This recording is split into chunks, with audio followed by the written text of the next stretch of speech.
The next chapter is chapter 9. And again, let me give you a brief introduction here to this. This deals with some of the ritual, the preparation, and the empowerment associated with this. And so it is the secret commitments of the indestructible array, is the way that it's described here. So the purpose is to show how the mandala of meditative stability, the mantra recitation, and sealing hand gestures manifest by means of the symbolic images, enabling empowerments to be conferred. So in general, the great joyous ones, Samattabhadra and Samattabhadri, combine and become equipoised in the meditation of the sequence of empowerments which accord with the various mandalas of images, and reveals the teaching to manifest mandalas for the sake of trainee practitioners. So this has an overview about the construction of the symbolic mandalas and conferral of the empowerment for them. So there's the construction, the deities, the mandala of meditative stability, the offerings, the mantra recitations, and the empowerments are then conferred as offerings, have been performed as preliminary purification. The student enters the mandala and receives the empowerment.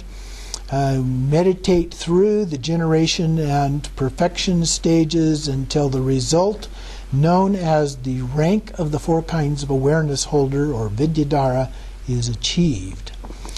So the natural mandala of the body of the male and female consorts, those of highest potential, are empowered.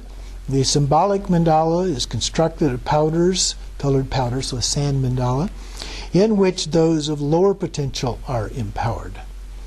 The mandala of the female consort is revealed to be the secret or sexual center of the female consort, and the mandala lines purify her mental continuum. The celestial palace and seal are visualized to be drawn.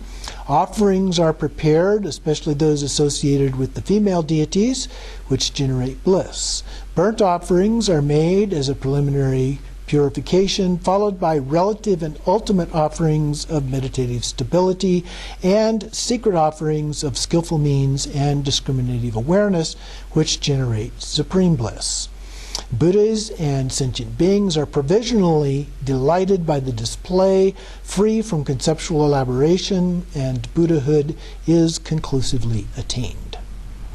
Once the master enters the mandala, the student enters and receives the empowerment with an attitude of total renunciation, which purifies broken commitments.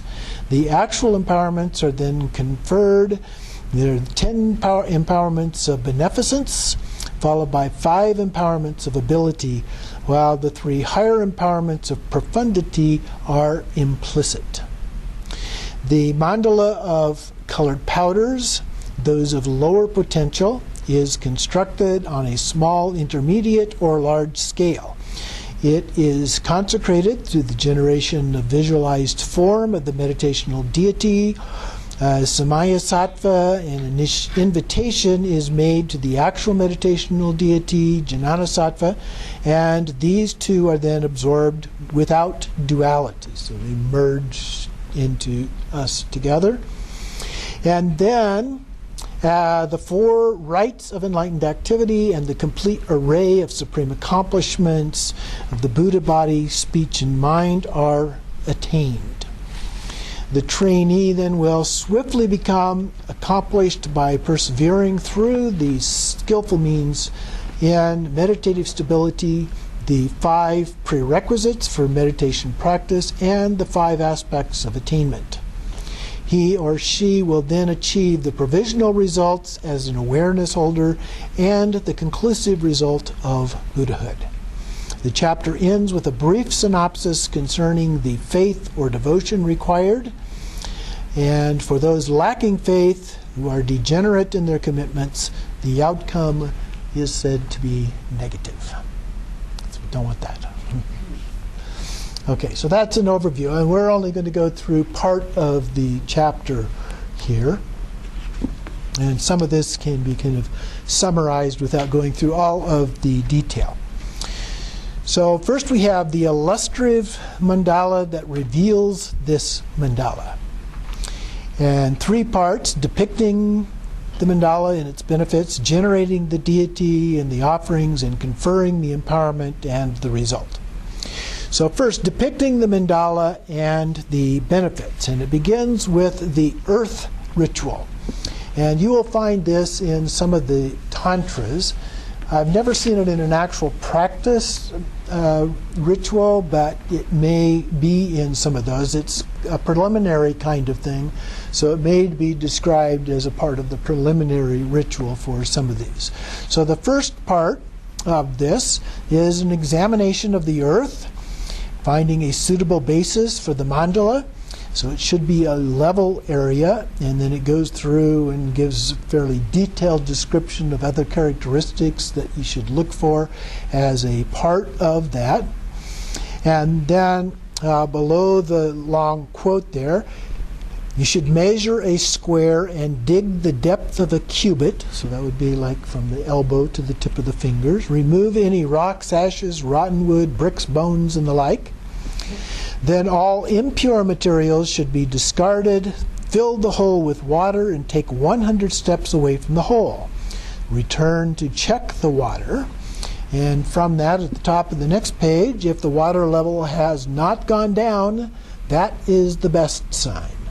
If half the water is gone, it is mediocre. If the water has completely disappeared, that's a bad sign, and you might want to look for a different place. Second is asking to borrow the land for the mandala from humans and non-humans alike. So depending on who the land belongs to, would be humans, and of course any spirits.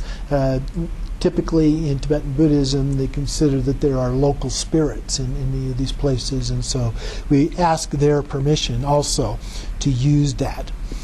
Then after burying treasure filled with grains and precious jewels, level the ground, construct the outline for the mandala with fragrant water, and proceed in performing the ritual of the goddess of the earth, which is described a little bit later on. And so visualize and invoke the yellow goddess of the earth who holds a vase and rides a sow. Then make offerings and render praise by saying, "Since I," your name, "intend to construct a mandala on this land, please grant me your permission." So this is the request of permission to the local spirits. Third, take charge of the land. Visualize that a red purba could be made of red wood or could have a red ribbon tied around the handle, becomes a wrathful deity, Himakalaya, and meditate that the light rays from the deity shield the earth to pacify obstructive forces. And the fourth is purification of the land must first be received from the domain of the Earth Lord Open Belly. It looks something like a naga, like a snake with a human head. Then moving on to 390 below the quote at the top, thus stated the land is borrowed. And then a few lines down, then setting up any kind of small shrine table, smooth the earth so that it is higher in the middle, a bit lower to the northeast, and otherwise level. Apply 5 pure ingredients from a cow and the 5 grains. There's footnotes if you want lists of exactly what those are. Then down the paragraph beginning with fifth. Fifth is the blessing. And so the blessing is conferred there. It gives the actual blessing there to recite. And then sixth, for protection. Mediate that from one's heart the 10 wrathful deities emanate to guard the entire area as a fire of the kalpa blazes. Then seventh, take possession. Drawing a diagram or arranging circles, visualize the deity. Make a minimal offering and render praise. And then the top of the next page, the deity dissolves, and then the earth now becomes the celestial palace of the deities. Then we have the ritual for drawing and color application. So now we've consecrated the earth, and we've prepared it for the actual drawing. And so here we have the blessing of the colors for the thread, using 5 or 25 colored threads made by a 16-year-old maiden. So these are used kind of like if you're familiar with construction, when they have snap lines. So they draw the line across and lift it up like it's got colored chalk on it and snap the line, and so it leaves an imprint of the markings. And then at the bottom of the page, visualizing the colored thread as the deity and making offerings and rendering praise, the substances are transformed into wisdom. Moving on to the next page at the very bottom. Those with lesser or meager means should use whatever colors they can acquire. So it could be done with slightly different substances, with slightly different colors, and so forth. And then at the top of page 393, the present representation and arrangement of the ornaments. So in order to set forth the Samaya lines, we follow these instructions, and thus strike the great center and diagonal lines and so forth with lines for the double entrance ways. And it goes through and gives us then the detail of how to strike the lines required for the mandala. Then piercing with the hati expression and the purba, the container is fulfilled in the 5 wisdom colors, and the colors are gradually applied. And then on the next page, 394, in the second quote, first apply white, followed by yellow, red, green, and indigo as the innermost color. And then for the extensive mandala, at the very center of the double entranceway and so forth. So then it goes through the very detailed description of the mandala here. And then there's even one, a couple paragraphs below that, for a medium mandala, which is to be explained later, and for a very concise mandala, and so forth. So the next paragraph, the last one on that page, the way of marking all those places is that, if possible, any of the kaya's syllables or hand emblems should be arranged. If not, at least there should be arranged mounds of color to represent the colors of the kaya. So there's a simplified version of all of these as well. Then on page 395, the next section, the arrangement of offerings and the benefits. So the offerings are outer, inner ornaments, clothing, musical instruments, and comestibles or food, and so forth. For the consecration, instantly generate the place as the mandala and invoke the wisdom beings, reciting the essence mantra of dependent origination or the 3 syllables, stabilize their presence and meditate that this resembles a reflection. So it's not real in the ordinary sense of things. Third, on down below the quote, for the benefits, the merit accumulated is immeasurable, and it goes through, explains a little bit there, and on the next page there's a very long quote. It talks about some of the benefits associated with this. Top of 397, generating the deity and presentation of offerings. And that's followed by the generation of the mandala and the visualization of the deity. So for the first, having stabilized the boundaries and commitment, be seated comfortably, begin the generating bodhicitta and reciting from the root tantra, imaho, and so forth there, and then the 3 samadhis, all phenomena, including body, speech, and mind, and so forth. And then thus everything is non-conceptual, considering all sentient beings with great compassion, practice all illuminating samadhi. Continuing on page 398, just under the first quote there, saying, visualize that the intrinsic nature of mind appears as a white And then the recitation then continues, and then by reciting this from a moon mandala appears, and so it gives a detailed explanation of that. And then by reciting Drum Bisho Bishude, which was the first of all of the mandalas where we started out earlier, they have the ground and the celestial palace and so forth is described. Top of the next page, second paragraph, when then reciting is unborn nature as it is, and Cha is the wisdom enlightened mind. Indigo Samattabhadri is visualized on one's left, similar to the male. So and Cha, represents Samattabhadri and Cha represents Samattabhadra. And then again, there's root verses that are recited. Following that, then clouds of syllables radiate and become the mandala of deities. They then return to the mandala, and in the middle of that paragraph, the male-female Virachana dissolve into the male-female Samattabhadra. That is different than what is described in our practice text. It's just the opposite, where our text talks about Samattabhadri dissolving into Virachana Yabhyam. This is the reverse of that, which makes me wonder whether the practice text has a mistake in it. This sounds like it would make more sense. And then an awareness of Samattabhadra emerges in the very end of that paragraph, circling the entire mandala of deities 3 times. He then stands at the western gate tossing flowers. Again, that's a little bit different than what is in our practice text. Then Om and the other lines associated with that. In the last paragraph here, all deities grant permission, light rays of prajna and method radiate to oneself, and one transforms into an orb of light, and so forth. We go through all of those parts. Then in the center of the mandala, every deity becomes the nature of bodhicitta, appearing as an orb of light.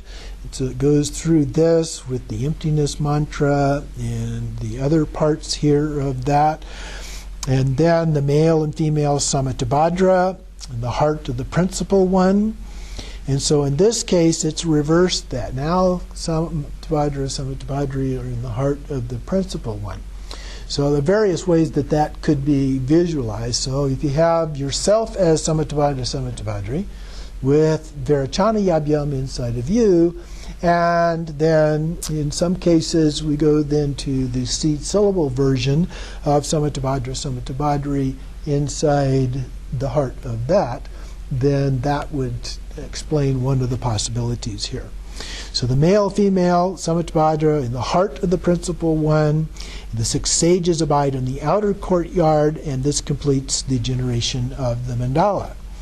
So next we have the invocation as the root verses state, and so it goes through some of that part. And then we have the generation of the great mandala of Akanishta, and the making the mentally imaged offerings, the tossing of the awareness flower, and so forth. The next paragraph then, the deities' kayas dissolve inseparably, and then again we have a quote from the root text, starting with Om there, and then it continues on to talk about the deities prepared to bestow the cities with Om Benza Samaya Hong. And so those pieces are included. Then Za Hong Bam Ho. Then we go to the next page and we have the way of presenting the offering. So we're on page 402 now. And again, we won't go through the details here, but the first paragraph deals with the common offerings, various offerings that we normally do. The nature of indivisibility should be understood. Then the uncommon offerings are given. In the next paragraph, the unsurpassed offerings of the indivisible union and liberation. And then the next paragraph has the stages of the recitation, the light radiating out and coming back as a part of that, and dissolving into the deities' hearts, and reciting the mantra of each of the deities. Then in the next paragraph, which is on the top of 403, we have in general the accumulating the 10 million recitations of the mantra. That's quite a few. We have the 10 million recitations of the approach mantra for the principal one and 10,000 for the retinue. So there will be then accomplishment. So following this session, one should rest in equipoise that brings to mind the meaning of the four mudras and the fundamental nature of the natural great perfection. Dedicating this to the purpose of sentient beings, stand up and engage in routine activity with the awareness that apparent phenomena are deities, celestial palaces, and pure lands. So this is the pure view that we often talk about in Vajrayana. Next we have conferring the empowerment and the explanation of the result. And we will go on to that next time.